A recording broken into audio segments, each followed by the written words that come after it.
What if you were to wake up one day and find that the very chemicals you rely on and the electronics you depend on were making you terribly sick? I would never have thought this could happen, not just to me, but to anyone. I'm allergic to all chemicals and electronics, including unseen microwaves. Inside my body is an uncomfortable, isolating, and sometimes a scary place to be, and there is no escape. I am determined to overcome this illness. Roxanne, Edmonton, Alberta. People who suffer from an environmental illness, such as multiple chemical sensitivity or electromagnetic hypersensitivity, begin to have adverse reactions to everyday things that never bothered them before, things that most people would never think about. I started to have severe migraines. I couldn't track down the source. I was told by an optometrist that it was my eyes that were causing the problem. It was almost a year before we figured out that it was being caused by the cleaning products being used in our office. Somewhere in that year, I started to react very badly. Even minute amounts of everyday things like perfume, paint, building products, cleaning supplies, and radiation from wireless and electrical devices can result in adverse reactions ranging from simply irritating to debilitating or even sometimes lethal. I was a graduate student at Georgia Tech in the late 90s, and it was spring of 1998, and they found some termites in my office, and they sent a company in to spray. I got really, really sick, very dizzy, kind of flu-like symptoms. Just felt I couldn't work, I couldn't concentrate. The doctor basically just said, well, you'll probably be okay, call the poison control center if you have more questions. But, if you go to your doctor and they don't know anything about your illness, it puts you in the position of having to do your own research. If doctors were aware of it, if people were aware of it, then, it wouldn't be hard to diagnose because the symptoms are pretty obvious. People who suffer from these toxically induced conditions consistently have a difficult time getting help from the medical community. Doctors are often mystified and frustrated trying to diagnose and treat these patients. They are left to lead a life of isolation without the care they require for a better quality of life. I've had MCS since I was 17, so that would be 41 years. I think it was 1996 when I began to react to electrical things, television, space heaters, computers. Cooking. Yeah, cooking. You can't use gas, and you can't use electricity, so that really puts you in a bind. If you have air quality problems, you can't really use a wood stove or something like that, so you almost have to have somebody else do cooking for you.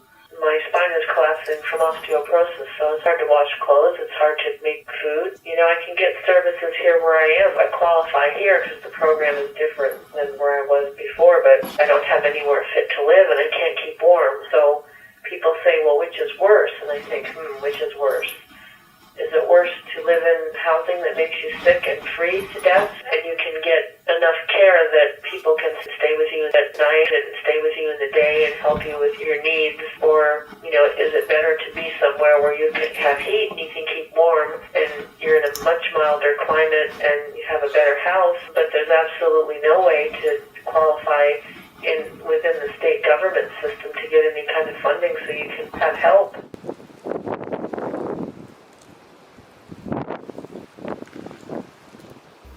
These people are needlessly suffering. As they try to navigate the medical and disability system, many lose their employment, support systems, the ability to function and contribute to society. They are left to make hard decisions as they approach their older years.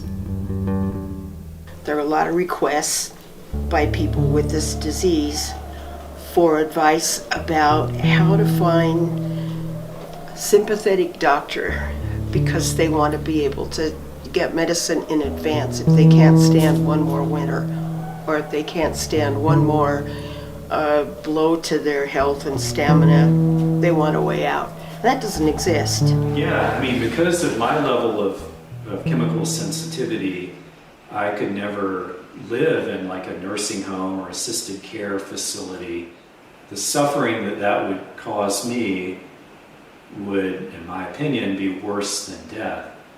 So if it got to that point, and I don't have the resources, I don't have the money to hire in-home care. So the reality is, I expect that at some point I may have to, end my own life because I just don't know what the alternative is. Most of all, I would like to feel I have value. Vicky, New York City, USA. I'd love to do the stuff I used to do. I'd love to be the person I used to be.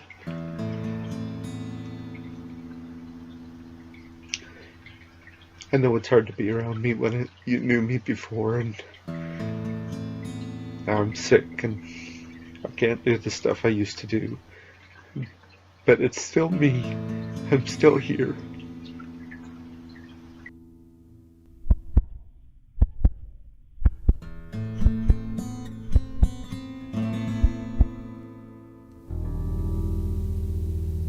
Patients with environmental illness and multiple chemical sensitivities are slipping through the cracks of the healthcare system.